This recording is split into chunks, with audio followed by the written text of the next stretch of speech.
Welcome to On the Clock with Krysten Peek. I'm Krysten Peek, NBA draft analyst for Yahoo Sports.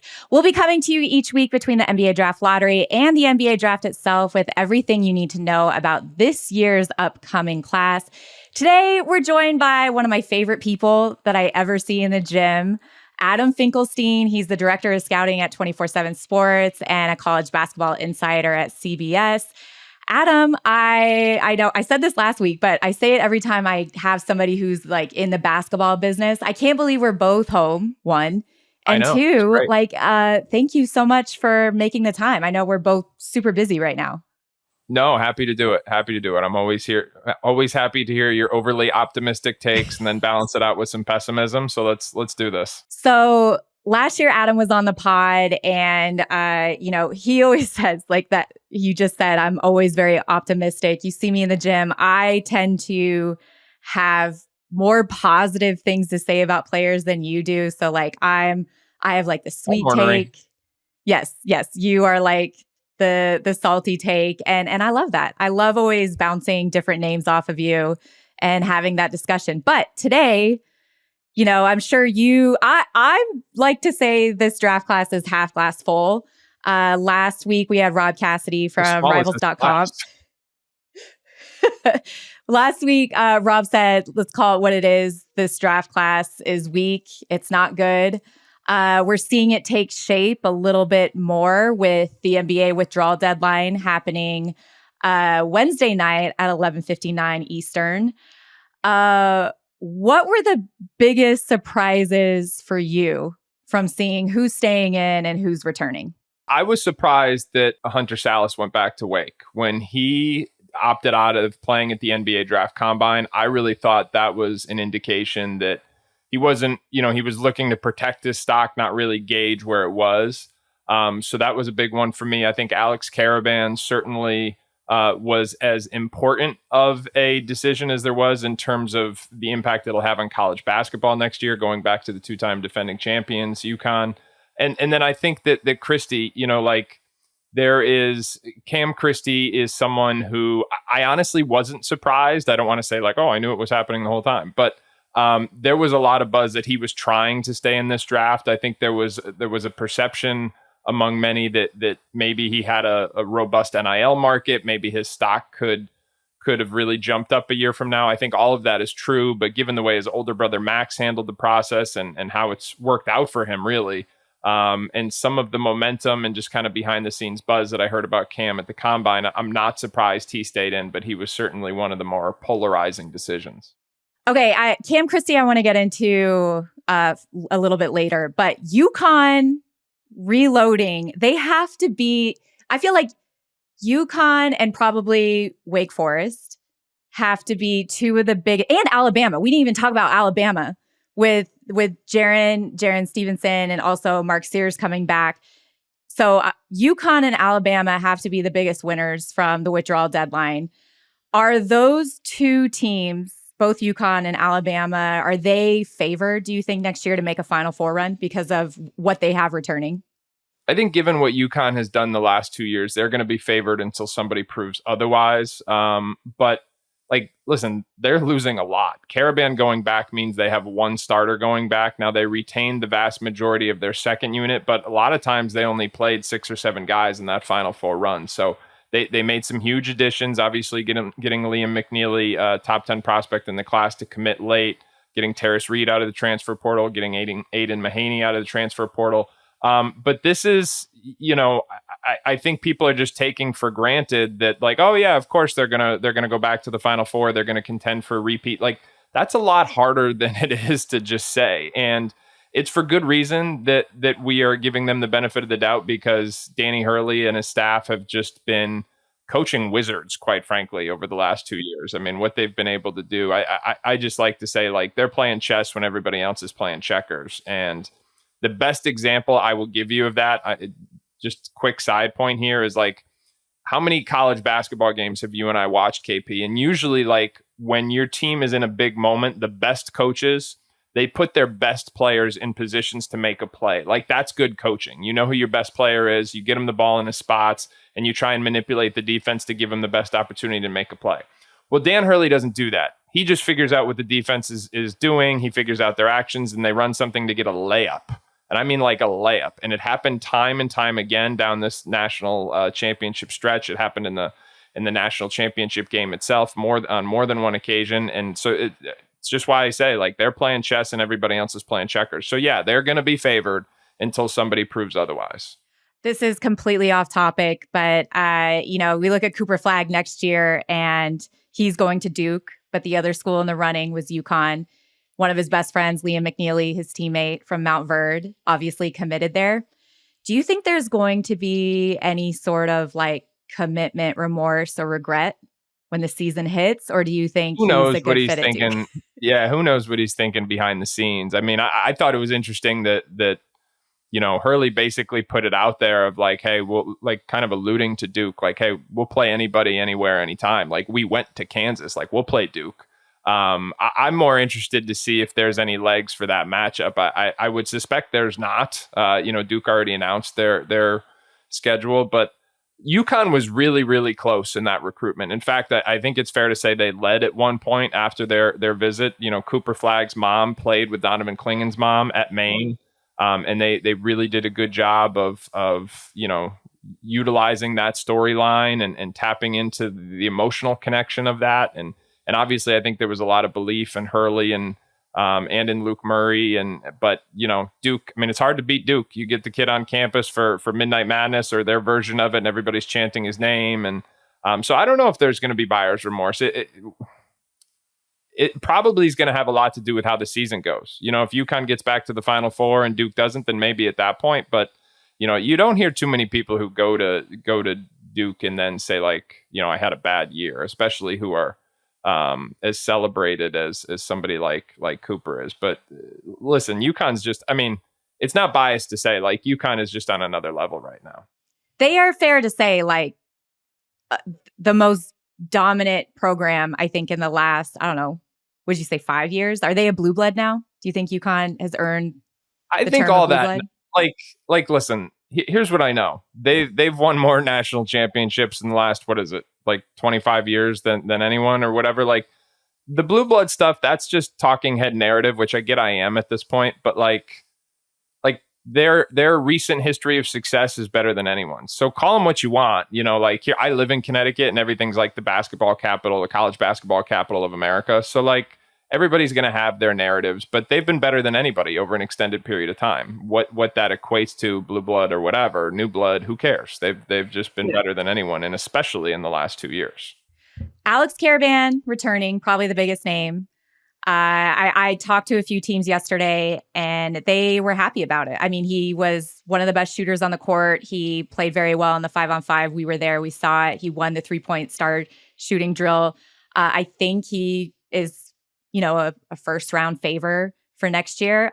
So very happy to see Alex Caravan go back, probably get some, NIL money and lead this UConn team. We mentioned Cam Christie. And people listening to the pod are probably like, who exactly? His older brother is Max Christie. He was drafted by the Los Angeles Lakers in 2022 in the second round. Cam is a freshman at Minnesota, 6'6", guard, wing, perimeter player, only averaged 11 points, 3 rebounds, 2 assists this year, but also shot the ball 40% from 3. And I think when NBA teams and scouts are looking back at film and seeing how the teams left in the NBA playoffs and what they have, we're looking at Minnesota and Dallas and also the Boston Celtics and these long, versatile perimeter players that can shoot and put the ball on the ground. And Cam kind of has flashes of that. He, to me, is very intriguing and a name that is popping up late first round, early second round. He didn't do very well at the combine. He kind of disappeared, but apparently he's having very, very good, consistent workouts.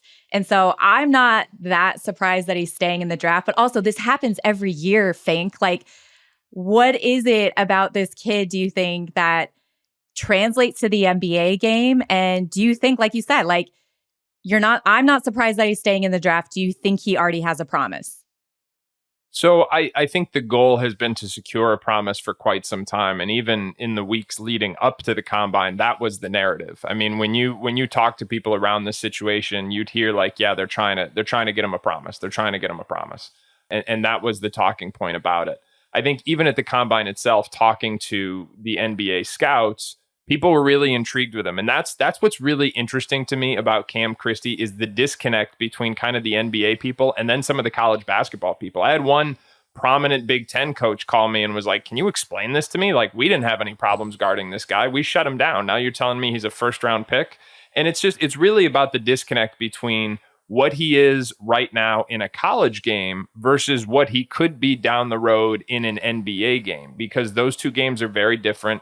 He's got the positional size. He's got the shooting. The lack of physicality can be glaring at the college level, but I think there's optimism long term that in an NBA weight room with an NBA strength and conditioning program, that's going to evolve. And so long term, you see an opportunity to get an asset that, if you're in the back end of the first round or if you're in the early second round, you're thinking to yourself, you know what, if this guy goes back to school, we're probably not in a position to draft him a year from now, because it's very possible he's at the front end of the top half of the first round. And I think that's something that people don't talk about enough. I remember hearing this story about Donovan Mitchell, like the teams who tried to get him to come out a year before he did out of Louisville because they knew they weren't going to be able to get him a year from now.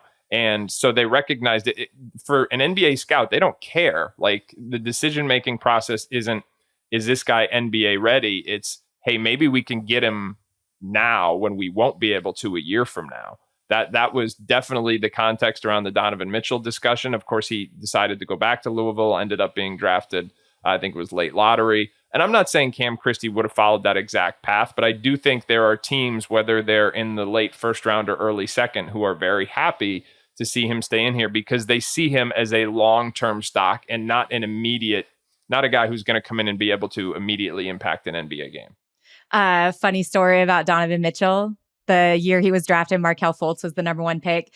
Donovan went to his autograph signing 2 days before. These guys show up to New York a couple days early. And Donovan went to, I think it was Foot Locker, waited in line and then pranked Markelle and was like, "Oh, can I have your autograph? Can I have your?" I'll never forget that because I was obviously there. Did Markelle get Donovan's autograph? Because yes. One might be worth more than the other. I'm just saying. Oh, fake. Amazing. This is why, I'm sweet. You're salty. Sweet and salty. Yes. All right. Another name. I want to touch on a couple losers from the withdrawal. Right up my alley. Yeah. Deadline. Coleman Hawkins, the 6'10" forward, swing four, whatever you want to call him, elected to return, but he's not returning to Illinois. And he told reporters at the draft combine that he will never play in the Big Ten again. He's not going to play in the Big East. He wants to go to a school where they have football culture. So that sounds like the SEC or Big 12 to me. But I just can't believe that he's prioritizing, football tailgating as opposed to returning and playing and helping his draft stock next year. How much of this is a loss for Illinois? I know they have a couple international guys coming in. And where do you think, who's the early favorite to land Coleman Hawkins for his 5th year? Well, I don't think Illinois was ever operating under the premise that they were getting Coleman Hawkins back. So I think it's disappointing to see that he's not going to spend his last year of college basketball in their jersey. But from a planning perspective, I think they were always expecting to move on after this season.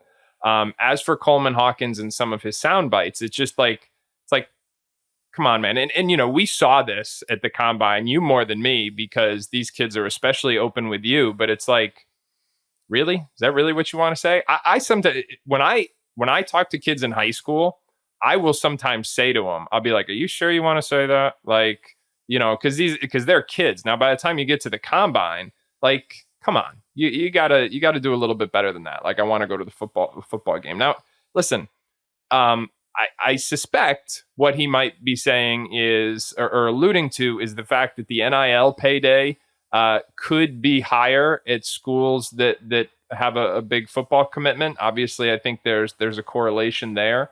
And so I think certainly that's something to keep an eye on, because I don't think Coleman Hawkins is coming back to college basketball for a mediocre payday, given the way that we've seen the NIL market evolve in the last 3 or 4 weeks here. and the amount of big time programs that still need an impact player in the paint, I think Coleman Hawkins is going to command a significant NIL deal. And that to me is the way I translate that comment is like, hey, I'm coming back to play for a school that has a robust commitment to athletics across the board and can afford to pay me top dollar. That was it's no inside information. That's just my interpretation of that comment. You want to give a hot take as to where you think he's going to go? No, I don't. All right. You?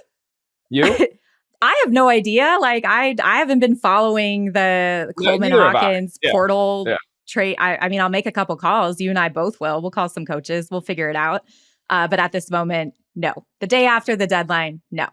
Okay, players that elected to stay in the draft. Shock to nobody, Bronny James is keeping his name in the draft. I thought we already knew this. I didn't know this was breaking news yesterday when Woj wrote the story. 3 years, but I'm just when you're only saying the things that are obvious, it's I mean, you're in the minority, I guess, but whatever. I mean, it's funny. Before we even started the pod this year for On the Clock, I said, Fink, can you come on again? These are the topics we're going to discuss. Obviously, Bronny, we're going to deep dive into him. And you're like, I've already said everything I want to say about Bronny James. My position hasn't changed in the last year. I've said everything, I really haven't. I think he's going to be on the Lakers. I said it a year ago. I still think he's going to be on the Lakers. Now, obviously some things have really changed in terms of like his health, with that traumatic health scare over the summer. And I've said this, I think we should be talking more about that. Like what are the ramifications of that? All credit to him to getting back on the court, to being able to play through that type of trauma.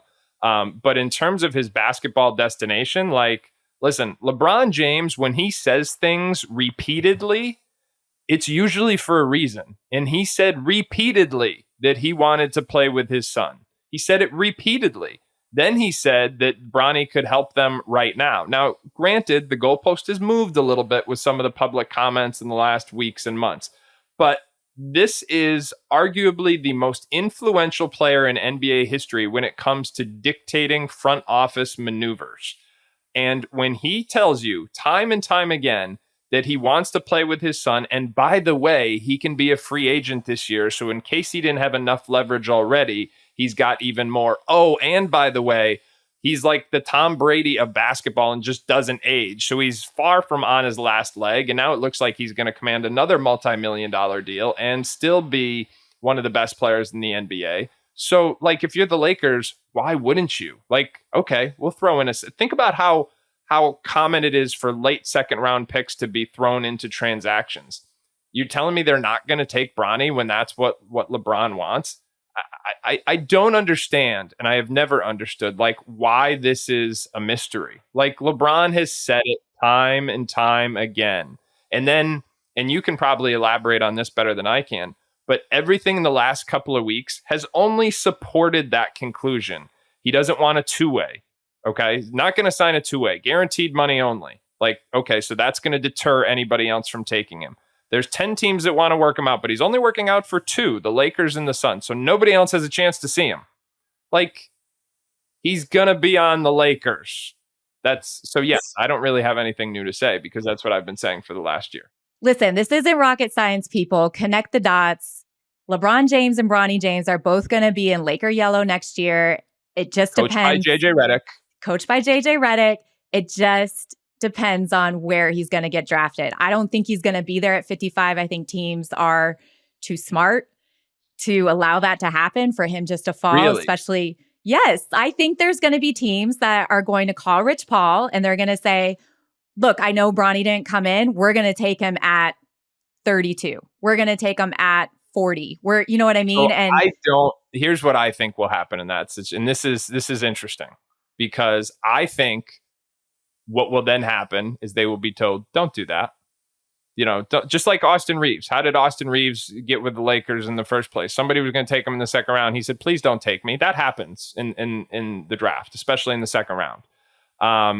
And Clutch is a huge agency. So if somebody's going to take him early, if we're going to assume that Clutch is going to tell people, don't take him. And that is consistent with what we've seen. He's only working out for 2 teams. So I'm just going off what they've said publicly. He's only working out for the Lakers and the Suns. So unless it's the Suns, I'm assuming that they're going to say, do not draft Bronny.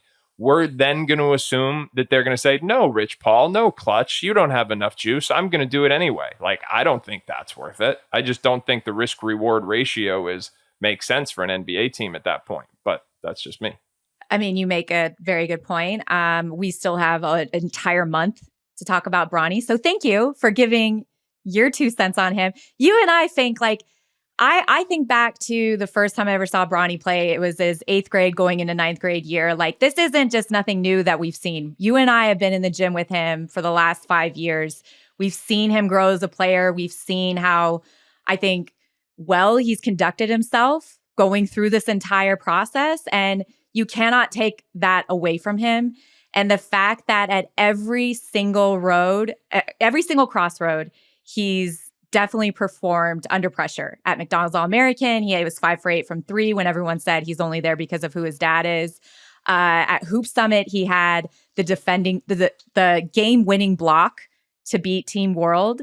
And then at the Combine, he, was second in the 3-point star shooting drill, was the leading scorer in the second game for the Combine. So he can play and he delivers. He is a prospect. He's going to get drafted and he's going to be on the Lakers next year. And everybody can see the first father-son duo in history. That's it. That's all I want to say about Bronny moving forward. Another name that was shot lights out. Johnny Furphy, he turned down from this is what I've heard from NBA teams. He turned out a huge NIL deal to return to Kansas and is electing to stay in this year's draft. And he should. In this draft class where it's weaker, and I think he's a first round lock.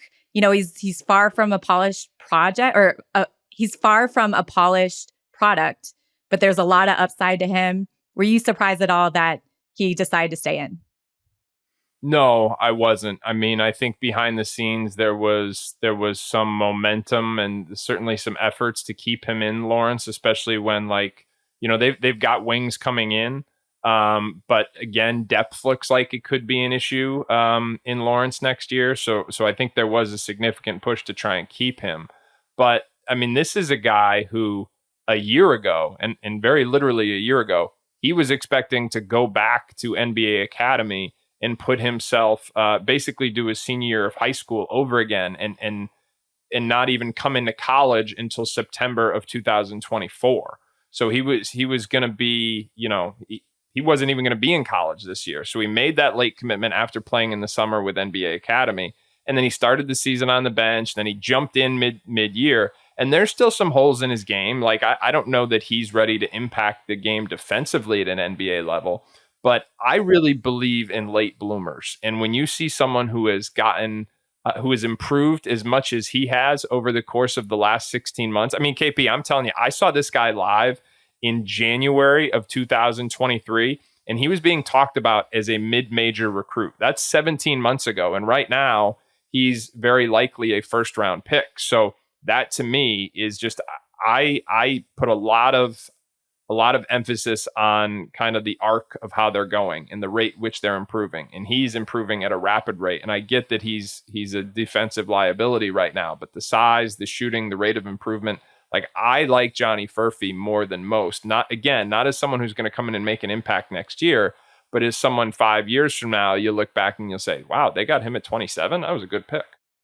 How much has NIL changed the landscape for the draft? Oof.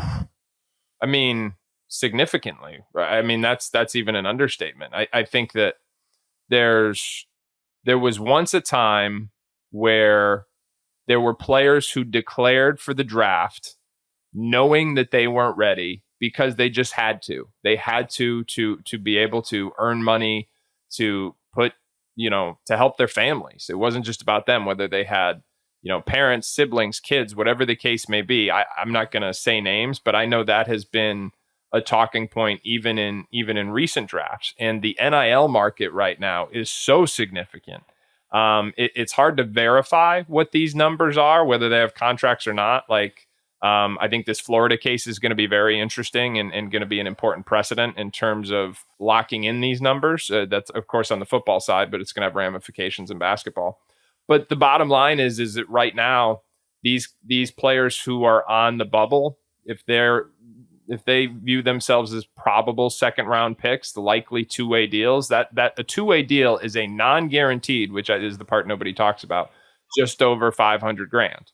I think the vast majority of these guys, I'm operating under the assumption that they are going to get a bigger dollar amount by going back to college, because I think that when you hear about some of these NIL numbers that are being tossed around, oftentimes they are higher than that for the highest level players. And make no mistake about it, the guys we're talking about who are going back to school right now, they are highest level players.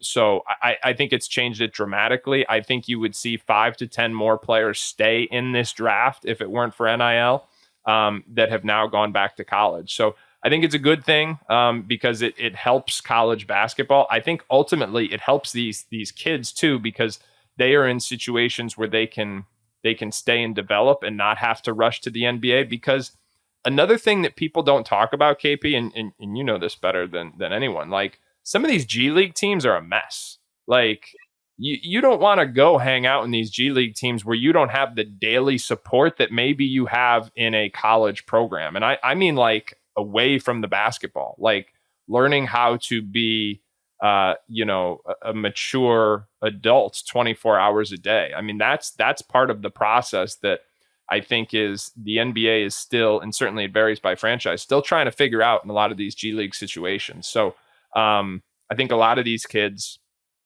are fortunately now, because of NIL, in a situation where they can go back to college, make more money than they otherwise would have, at least this year, and be in a spot where they can better develop and be prepared to handle the professional lifestyle whenever they get there. Yes. Very well said, Fink. Always an expert on. There's no counterpoint here. All right, we're going to take a quick break and come back with more insights on the current and future NBA draft classes. Welcome back to On the Clock with Krysten Peek. I'm joined by Adam Finkelstein with 247 Sports and CBS. We're talking about this year's draft class. And Fink, we're going to do something that I like to call Make the Pick. I like to end every episode with this. If you are the Atlanta Hawks, the first Trade. number one pick, trade the pick. If you are keeping the pick, who are you taking and why? I am probably taking Zachary Rissache, because now let me just say this is without the benefit of the level of due diligence that I'm sure they're doing, from the workouts to the interviews to the medical to the personality testing, another thing we don't talk about that is done by most teams.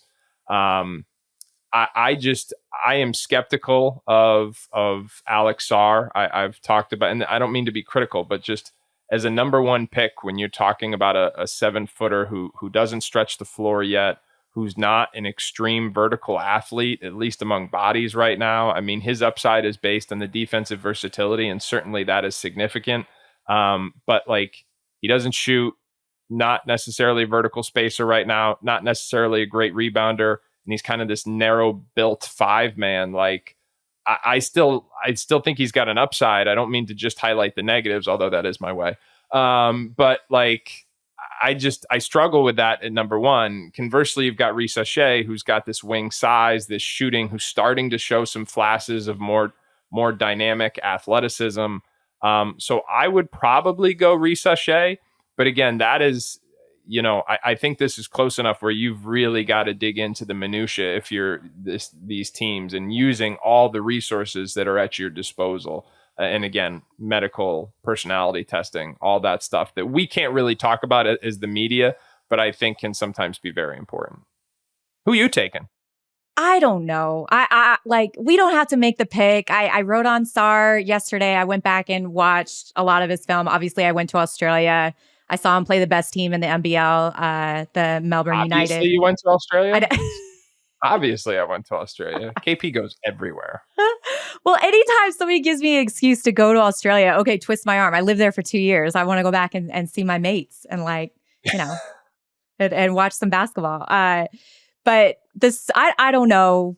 I'm with you. Like I'm just glad I'm not the Atlanta Just too Hawks. nice. You're just too nice to say you're not taking him at number one. This is amazing. You are convincing me. And to his point, Zachary is playing some of his best basketball right now. The same thing happened with Bilal Coulibaly. He's playing over for JL Borg. They're in the playoffs. I don't think they're going to get past this round. They're playing the defending champions. But he is playing phenomenal. And talk about a time to be playing some of your best basketball right now. Like, he's making a strong case.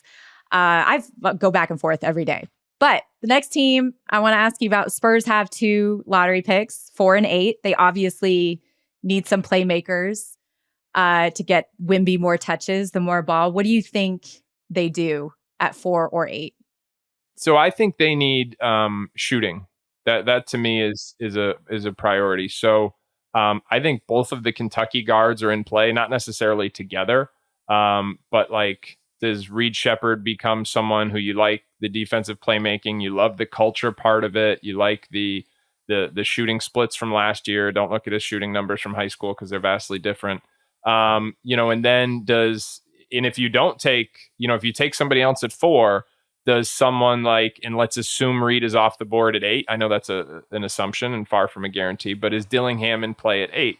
Does Shepherd slip to 8? So I think those are some of the more interesting ones. I think they would have loved to have been in a spot to get Risa Shea at 4. I don't know. Right now, it doesn't seem like he's going to be on the board there, but I would defer to your intel on this because people do like talking to you much more than they like talking to me. So what do you think San Antonio is going to do? Reed is definitely in play for the Spurs. Okay.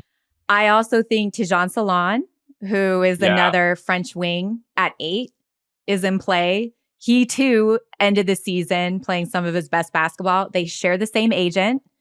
Wembanyama and Tijan share the same agent. Him too. Yes, scouts really like his upside. Again, like I think Reed and probably Tijan are in play there. I don't know about Rob. Like, everything I keep hearing about Rob coming in at 6'1", $164. Didn't go through agility, didn't go through shooting, didn't go through his pro day. It feels like their clutch is hiding him a little bit to secure a draft stock, or he has a promise. But when you go back and look at the film, just defensively, it's who does he guard in the NBA? Do you know what I mean? And so I'm not very high on Rob. I know he's a dog. I know he proves people wrong. He'll probably prove me wrong his rookie year and go out and be awesome.